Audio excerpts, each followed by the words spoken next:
AITAH for not giving my husband my escape money. When I saw that we were financially struggling, I 34S have recently ran into a situation with my husband 37M and am curious about if I am the AH here or not. So me and my husband have been together for 8 years, married for 7. When I got married, my mother came to me privately and talked about setting aside money as a rainy day escape fund if worst came to worst. My husband has never showed any signs of being dangerous and rarely even gets upset, but the way my mother talked about it seemed like a no-brainer to have. When me and my husband got together, we agreed I would be a stay-at-home wife. We are both child-free, so that was never a concern. My husband made a comfortable mid-six-figure salary. All was good until about 2 years ago he was injured at work in a near-fatal accident between hospital bills and a lawsuit that we lost that ate up nearly all of our savings. I took a part-time job while my husband was recovering, but when he fully recovered we entered back into me being unemployed as my husband insisted that it was his role to provide. He currently is working 2 full-time jobs and Ubers on his off days to keep us afloat. Here is where I might be the AH. I do all of the expense managing and have continued to put money into my escape account, although I significantly decreased from $750 a month. My husband came home exhausted one night and asked about downsizing because the stress of work was going to kill him.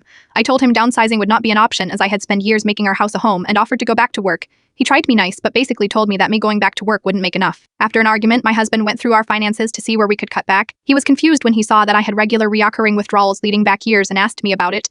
I broke down and revealed my money to him, which not sits at about $47,000. After I told him all this, he just broke down sobbing. His pulp is they treated him like a predator and hid money from him for years, even when he was at his lowest. I told him that the money was a precaution I would have taken with any partner and not specific to him. He left the house to stay with his brother and said I hurt him on every possible level. But my mom says this is exactly what the money is for and should bail now, 8 each.